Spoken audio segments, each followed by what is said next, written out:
Hello everyone, welcome to Gyanmarg Academy. This is me Rahul Pandit and today I am going to discuss very important topic of Indian history, that is the Mughals. Basically it is a very big topic and I have divided it into few lectures which you will get one after another. So my dear students, come with me, I'll take you to Central Asia जहाँ से Mughals की story start होती है. But before that, let me introduce myself. This is Rahul Pandit, pursued MA Journalism, MA Political Science and pursuing PhD also.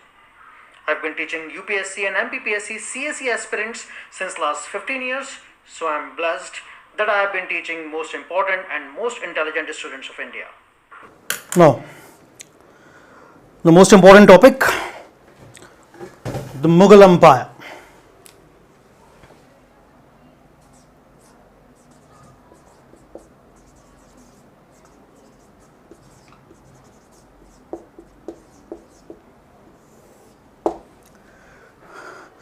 तो जैसे ही हम Mughal empire की बात करते हैं तो सबसे पहले एक वर्ड नॉक करता है मुगल. तो पहले तो हमको ये वर्ड समझना होगा कि ये मुगल, और जैसे हम मुगल की बात करते हैं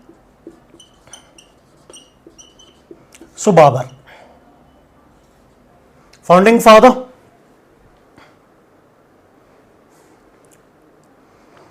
फाइन.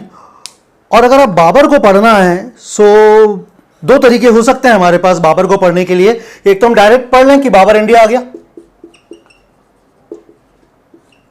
बैटल हो गई 1526 की, पानीपत हो गया और इंडिया में फिर बाबर का हुमायूं, अकबर, जहांगीर, शाहजहां, औरंगजेब. बहुत ही पेट्टी लेवल सा पार्ट है और जो बहुत ही लिमिटेड इंफॉर्मेशन दे पाता है आपको. दूसरा ये कि हम इसको कॉम्प्रहेंसिव पढ़ें. कॉम्प्रहेंसिव पढ़ें मतलब हम इसका एक प्लेटफॉर्म तैयार करें, और प्लेटफॉर्म तैयार करेंगे उसके लिए, अगर हम प्लेटफॉर्म तैयार करना चाहते हैं तो हमको सेंट्रल एशिया चलना होगा.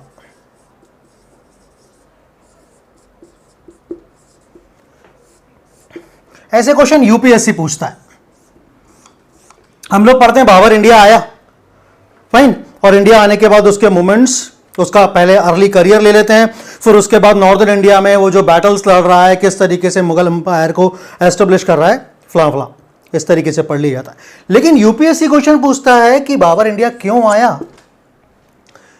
अगर वो सेंट्रल एशिया से यहां मूव कर रहा है देन व्हाई इंडिया, जबकि इसके पहले बहुत लंबे समय तक सल्तनत एरा में इंडिया में बहुत कुछ लूटा जा चुका है.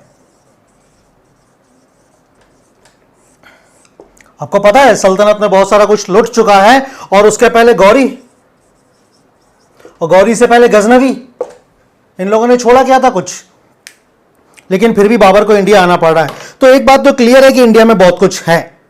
पहला तो ये सिस्टम हम समझ लें कि बाबर यहां पर आ रहा है, लेकिन जितना कुछ इंडिया में है उससे ज्यादा समरकंद में भी तो है, उससे ज्यादा काबुल में है, उससे ज्यादा बगदाद में है, फरगना में है. To reclaim the seat. Okay Rahul, चलो इसी वर्ड से, इसी सेंटेंस से अपन इस टॉपिक को स्टार्ट कर सकते हैं. To reclaim the seat. कौन सी सीट? दिल्ली की सीट. एब्सोल्युटली, जो आप कह रहे हैं, है ना. सो दिल्ली की सीट रिक्लेम इसलिए करना क्योंकि तैमूर आया था. फाइन. सो बेटा तैमूर यहां आया था, तो तैमूर आया भी तो समरकंद से था, तो उसको तो पहले समरकंद जाना चाहिए ना, और वो समरकंद गया भी पहले. ऐसी बात नहीं है कि वो समरकंद नहीं गया, वो समरकंद गया भी. समरकंद में कभी 100 दिन के लिए, तो कभी 8 महीने के लिए, और कभी ऐसा हुआ कि हाथ से समरकंद भी गया और फरगना भी चला गया. तो जब समरकंद भी नहीं रहा, फरगना भी नहीं रहा, तो बाबर को कहां पहुंचना पड़ा? काबुल. बहुत मीगर सी इनकम में बाबर ने लगभग 10 साल निकाले, बहुत कम पैसे में, और उसके बाद उसको इंडिया की तरफ मूव करना पड़ा क्योंकि कुछ और बचा नहीं था वेस्टर्न वाले पार्ट में. बाबर के पोटेंशियल के रिस्पेक्ट में नहीं बचा था. हम उसके पोटेंशियल को प्रोपोर्शनेट में लें कि जितना पोटेंशियल उसमें था, तो क्या वो उस सेंट्रल एशिया में जाके कुछ कर सकता था? तो एब्सोल्युटली नहीं कर सकता था. 2 पावरफुल लोग बाग आ चुके हैं, और वो 2 पावरफुल लोग बाग हैं उज़्बेक्स एंड सफाविद. ये मैप मैंने आप लोगों को दिया है. It is not a normal map. बहुत काम के हैं आपके. यहां से उज़्बेक्स और यहां से सफाविद, और यहां पर आपको रेड स्लैंट लाइंस दिख रही हैं, जो मैंने आपको एक मैप दिया, रेड स्लैंट लाइंस, ऑटोमन. और जब जब ऑटोमन की बात करेंगे या फिर जब जब यूपीएससी की बात करेंगे तो ऑटोमन पे यूपीएससी आके रुकता ही है यार. ये मैप अगर आप लोगों ने अच्छे से पढ़ लिया है तो आपको कुछ चीजें वहां पर समझ में आ गई होंगी। तो फिर अभी मुगल एम्पायर को हटा देते हैं।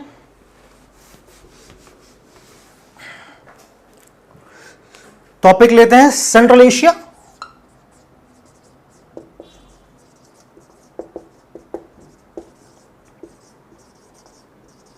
एंड बाबर,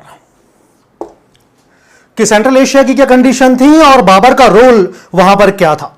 हम यहां से समझते हैं कि फॉर्मेशन ऑफ मंगोल एम्पायर,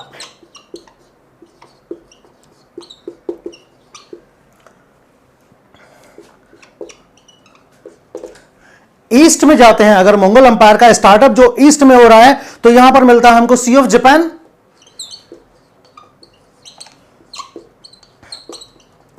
जिन लोगों ने मेरे से वर्ल्ड हिस्ट्री पढ़ी हुई है उन्होंने थोड़ा बहुत मंगोल मुझसे पढ़ा है, मैंने पढ़ाया उन लोगों को मंगोल। और जिन्हें नहीं पढ़ा है तो जो टर्म समझ में नहीं आए प्लीज पूछिएगा। आज के टॉपिक में काफी कुछ आपकी ज्योग्राफी भी क्लियर होने वाली है। चाइना का क्रॉस करेंगे, चाइना से आगे जाएंगे तो चाइना और जापान के बीच में जो लोकेशन पड़ती है तो ईस्ट सी ऑफ जापान, वहां से हम इसको देख रहे हैं। और वेस्ट तक अगर हम आएंगे, अगर हम यहां पर वेस्ट तक आते हैं तो यहां पर मिलता है हमको eastern Europe.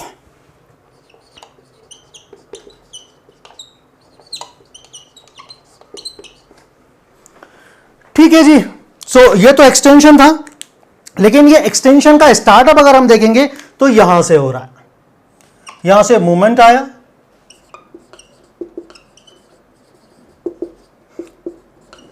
Genghis Khan main hero है, यहां तक पहुंचा रहा है।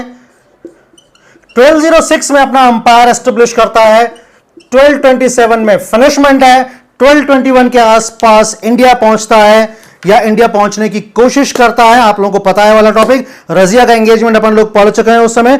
1221 में इल्तुतमिश रूलर है और रजिया के कहने पर इल्तुतमिश चंगेज खां से दुश्मनी नहीं करता है, मतलब जलालुद्दीन मंगबरनी को इंडिया में एंट्री नहीं देगा। लेकिन यहां पर आके चंगेज खान को समझ में आता है कि काराकोरम, काराकोरम आप लोगों को क्लियर है, इंडिया के हेड के ऊपर जो लोकेशन है काराकोरम, वहीं से नीचे इंडस भी मिलता है और उसके वेस्टर्न वाले पार्ट में जाएंगे तो फरगना के आसपास हम लोगों को जो लोकेशन मिलती है और वो हुआ करती थी जलालुद्दीन मंगबरनी की लोकेशन। अब काराकोरम की जो मैंने बात करी कि चंगेज खान को यहां से क्लियर हो जाता है कि ईस्टर्न और वेस्टर्न पार्ट को अगर कंट्रोल करके रखना है तो काराकोरम उसकी सेंट्रल लोकेशन होगी।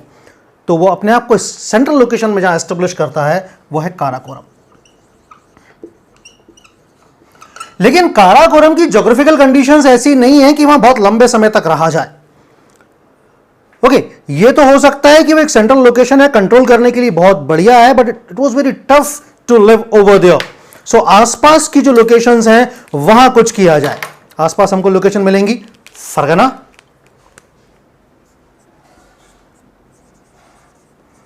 बहुत इंपॉर्टेंट जगह फरगना। बाबर को सीट पहले फरगना प्रिंसिपालिटी की मिलती है, फिर थोड़ा सा और आगे मूव करते हैं सो समरकंद, जिसको बाबर कंटिन्यूसली जीतने की कोशिश करता है, तैमूर की कैपिटल। और कुछ रेवेन्यू चाहिए, बेटर जगह आना है हेरात, समरकंद के बाद नेक्स्ट प्रोमिनेंट प्लेस और फिर काबुल। जब बाबर को कुछ नहीं मिला तो कहां पहुंच गया वो, काबुल। ये चारों लोकेशन आप लोगों को ऐसे समझ में आ रही होंगी।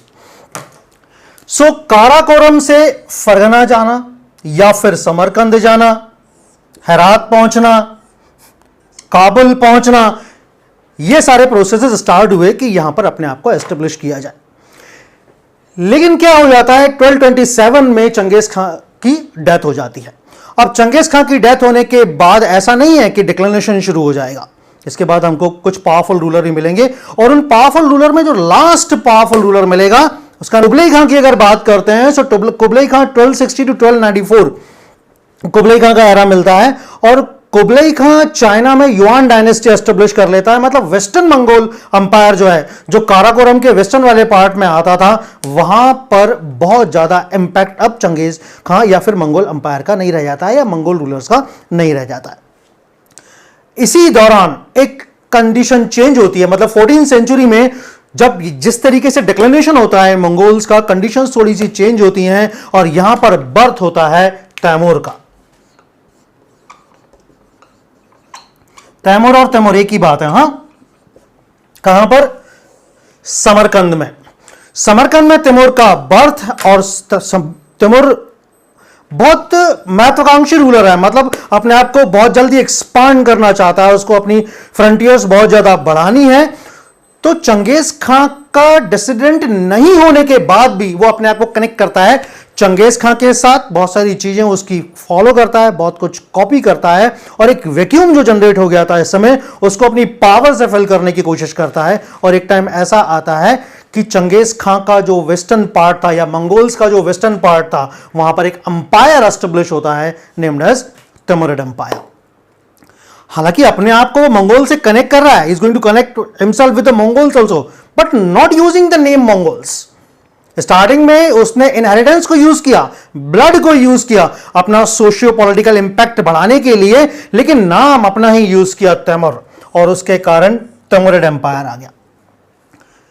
एक लंबा एरा बीतता है ऐसा कि तिमुरिड एम्पायर का, और फिर तैमूर्स में अगर हम देखें, या तिमुरिड एम्पायर या तिमुरिड डायनेस्टीज में देखें, तो वहां पर एक ट्रेडिशन हुआ करता था कि बच्चों में जितनी भी प्रॉपर्टी है उसको बांट दिया जाए, और अगर कोई पावरफुल है तो उसको कलेक्ट कर लेगा, अदरवाइज सबको उनके उनके राइट्स दे दिए जाए, जो एक बहुत गलत ट्रेडिशन था, जिसके कारण तिमुरिड्स में भी डिक्लाइन आना शुरू होता है, डाउनफॉल आना शुरू होता है, जो कि 16th सेंचुरी के आसपास हम लोगों को दिखेगा। और यही 16th सेंचुरी के आसपास हमको एक नई पावर मिलती है बाबर के फॉर्म में। बट इन द मीनवाइल जो मैंने वर्ड यूज कराया था आप लोगों से अभी, मंगोल, और मंगोल को कन्वर्ट करवाया था, बात करी थी कि यहां से मुगल वर्ड निकल के आएगा। अब अगर मुगल वर्ड की बात कर रहे हैं तो ऐसा नहीं है कि बाबर के समय we are using this word very first time, इसके पहले भी हम लोग एंशिएंट मेडिवल हिस्ट्री में मुगल वर्ड को पढ़ चुके हैं एक दो जगह, लेकिन प्रोमिनेंस में लाने का जो क्रेडिट है वो बाबर को मिलता है। The reason behind it was what, Mongol का इंपैक्ट जब पर्शिया और उसके आसपास पड़ता है पर्शिया और अरब में पड़ता है, तो पर्शियन और अराबिक लैंग्वेज इसको मिस प्रोनाउंस करती हैं, और मिस प्रोनाउंस करने के कारण मंगोल मुगल हो जाते हैं। और उस समय के कुछ फ्यूडल्स भी इस वर्ड को यूज करने लग जाते हैं, लेकिन बड़े लेवल पे यूज नहीं होता। इसलिए भी बड़े लेवल पे यूज नहीं होता कि लोग अपने आप को तैमूर से कनेक्ट कराना चाह रहे थे, तो सारे के सारे तैमूरिड्स हो जाते हैं। अब बात आती है बाबर की। बाबर के पास दो चीजें हैं, एक लाइनेज तैमूर की है फादर की तरफ से, एक लाइनेज मदर की तरफ से चगदई खनाते की अगर देखें तो वो मिलती है चंगेज खां की तरफ से। अब बाबर चाह रहा था कि सोशियो पॉलिटिकल इंपैक्ट बढ़ाए अपनी ब्लड प्यूरिटी और करेजियसनेस को दिखाए लोगों को, इसलिए उसने क्या किया, मुगल वर्ड को यूज किया, और उसने वहां क्लियर कर दिया कि मैं तैमूर का 5वां वंशज हूं फादर की साइड से, और चंगेज खां का 14th वंशज हूं मदर के साइड से। और तैमूर का नाम उसको यूज करने की इसलिए भी जरूरत नहीं थी क्योंकि यहां लाइनेज नियरेस्ट है, क्लोज है, 5th तक आ रहे हैं, नॉर्मली लोग बाग पहचानते हैं। मंगोल से वो डायरेक्ट अपने आप को कनेक्ट नहीं करा पा रहा था, इसलिए उसने अपनी ऑटोबायोग्राफी बाबरनामा के चैप्टर 1 के पेज नंबर 19 पे ये लिख दिया कि वो अपने मैटरनल साइड से बिलोंग करता है चंगेज खां से। तो यहां पर अभी हम दोनों के फैमिली ट्री देख लेते हैं कि किस तरीके से हमको कनेक्टिविटी मिल रही है। लेकिन थोड़ा सा पार्ट हम यहां पे लिख लेते हैं, नहीं तो फिर काफी ज्यादा पार्ट हो जाएगा आपका लिखने के लिए। अपन मंगोल के डिक्लिनेशन से शुरू करते हैं। हां प्रज्ञा, बता रहा हूं मैं अभी आपको।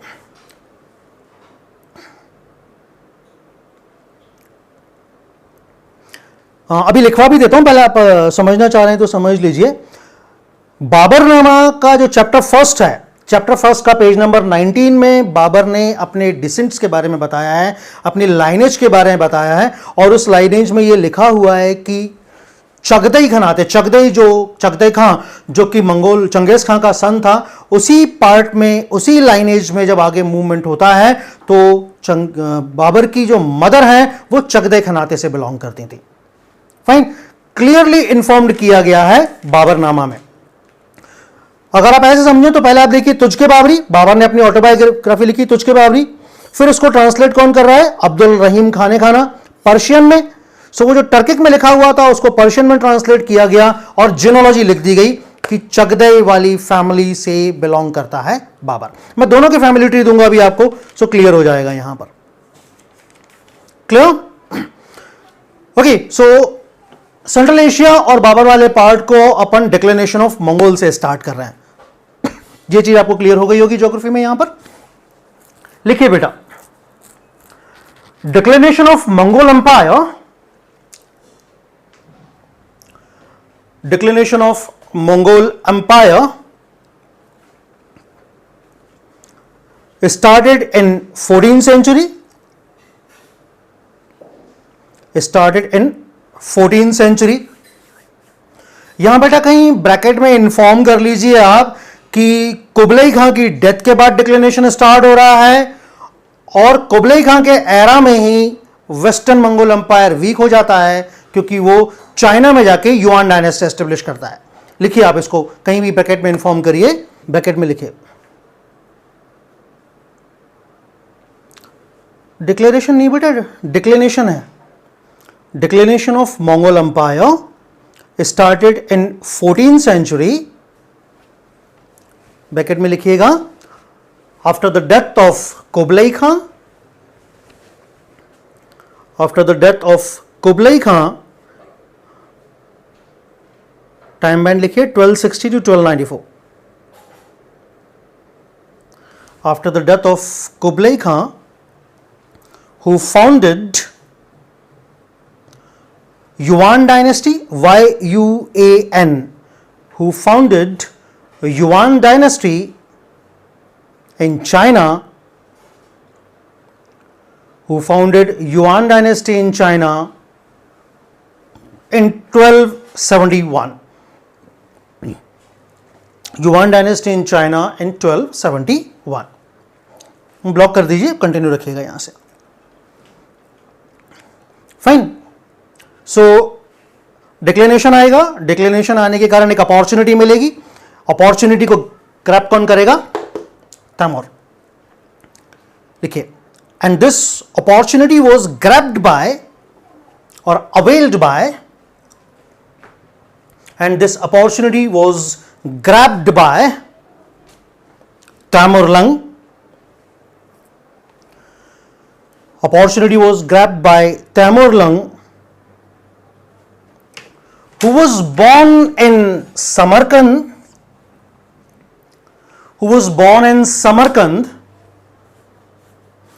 in Chagdai Khanate, Chagtai.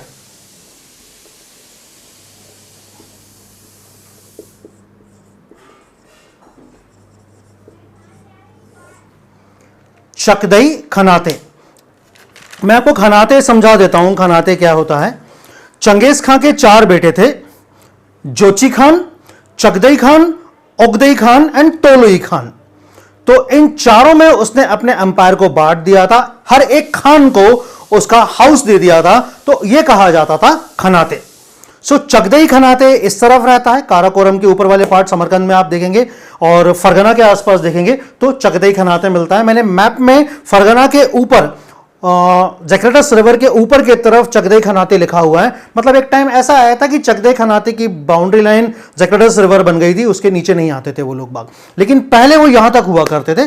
तो जब बर्थ हो रहा है तैमूर का तो वो चगदई खनाते में हो रहा है. हालांकि वो चगदई से डायरेक्टली रिलेटेड नहीं है, लेकिन उस प्रिंसिपैलिटी में एक छोटे से गवर्नर का बेटा जरूर है. ठीक है. Who was born in Samarkand in Chagatai khanate. He saw himself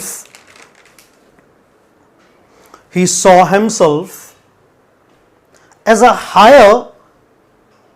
He saw himself as a higher of Changez Khan, though he was not the descendant of him. Though he was not the descendant of him. Fine. ये एक छोटा सा episode आपको यहां पर समझ में आ गया. अब हम देखते हैं कि मंगोल मुगल कैसे हो रहे हैं. वर्ड मंगोल से मुगल वर्ड कैसे मिल रहा है हमको. लिखिए, फैक्ट चेंज करिएगा. During this time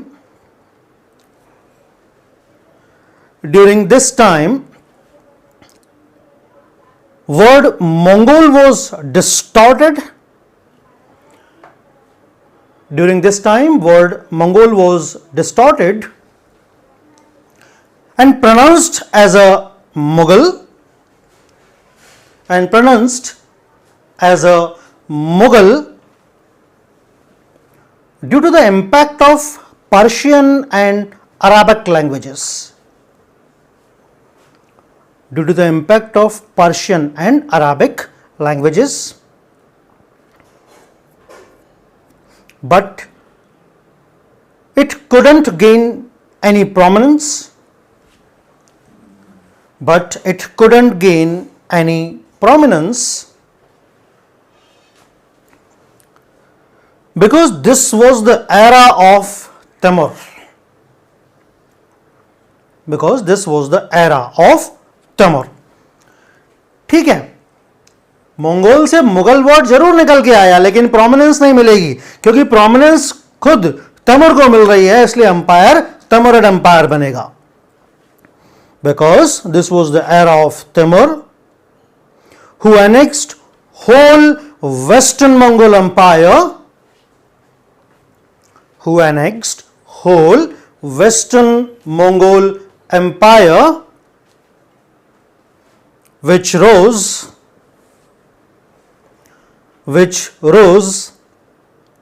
as a Timurid empire, which rose as a Timurid empire. ये आप लोगों के पास जो फ्लोरोसेंट कलर से जो दिख रहा है ये सारा का सारा तिमुरिड एम्पायर है. काराकोरम के इस तरफ आ रहा है, सो वेस्टर्न मंगोल एम्पायर है जो अब तिमुरिड हो गया है. फाइन, ये एक और पार्ट बीत जाएगा.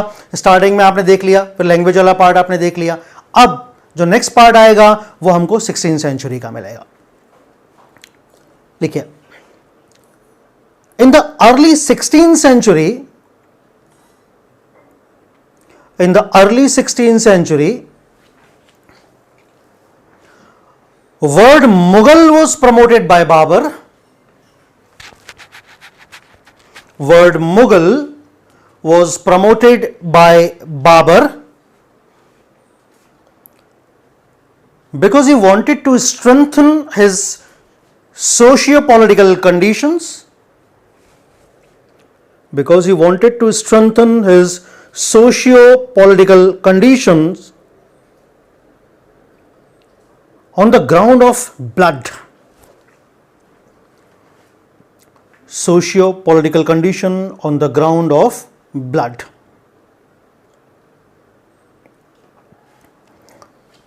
फाइन, तीनों एपिसोड क्लियर हो गए आपको. पहले वीकनिंग ऑफ मंगोल, तैमूर ने स्पेस बनाई, सेकंड तिमुरिड एम्पायर बनाया, और बाबर मंगोल वर्ड लेके आ रहा है. तो थोड़ी बेसिक इंफॉर्मेशन बाबर की लेते हैं. जैसे बाबर, ओरिजिनली बाबर जहीरुद्दीन मोहम्मद बाबर है और चकदई है. ये क्वेश्चन आ चुका है बेटा, बाबर चंगेज खां की किस ब्रांच से बिलोंग करता था, स्ट्रेट क्वेश्चन आया था. सो चकदई से बिलोंग करता था, क्योंकि 4 सन जो मैंने आपको बताए थे. सो चकदई टर्किक ओरिजिन मिलेगा. टर्किक अंपायर को अपन इसके पहले पढ़ चुके हैं. चकदई टर्किक ओरिजिन मिलेगा. और अंदजान एक जगह है तिमुरिड एम्पायर में जो अब उज्बेकिस्तान में आती है. यहां पर 14th of Feb 1483 को बाबर का बर्थ होता है उमर शेख मिर्जा क्या, जो कि फरगना का गवर्नर है. फरगना छोटी प्रिंसिपैलिटी है, समरकंद एक बड़ी प्रिंसिपैलिटी है, और समरकंद की प्रोमिनेंस अब भी बढ़ चुकी है जब तक हम बाबर की बात करेंगे. अभी कनेक्ट करूंगा मैं इस वाले पार्ट को.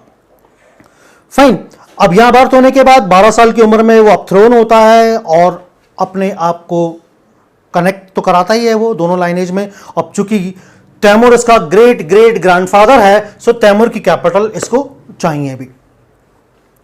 और कनेक्टिविटी में 5th लाइनेज, 5th पार्ट और 14th पार्ट में वो अपने आप को एक पावरफुल रूलर बताने की कोशिश करेगा. लिखिए, Zahiruddin Mohammad Babar, Zahiruddin Mohammad Babar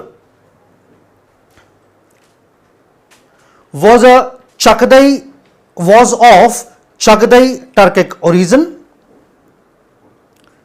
Zahiruddin Muhammad Babur was of Chakdai Turkic origin, born at Andazan,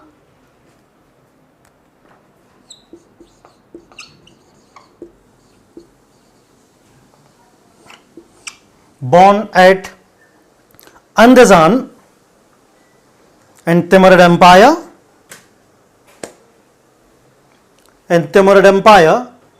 अभी की कंडीशन उज्बेकिस्तान में है, प्रेजेंट डे उज्बेकिस्तान है। On 14th of Feb 1483,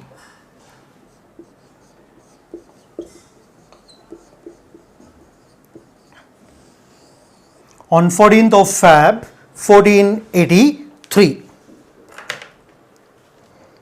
his father Umar Sheikh Mirza,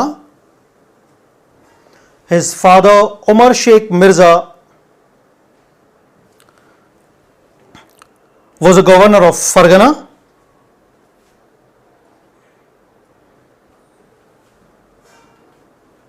and he मतलब बाबर की बात कर रहे हैं, and he was the great grandson of Tamur,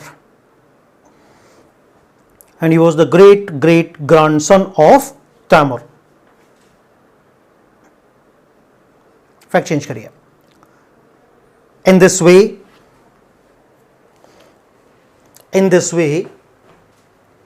the blood of two great conquerors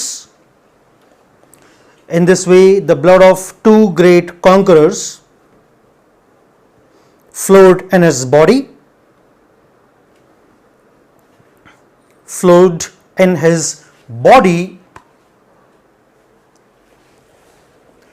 He was the fifth descendant of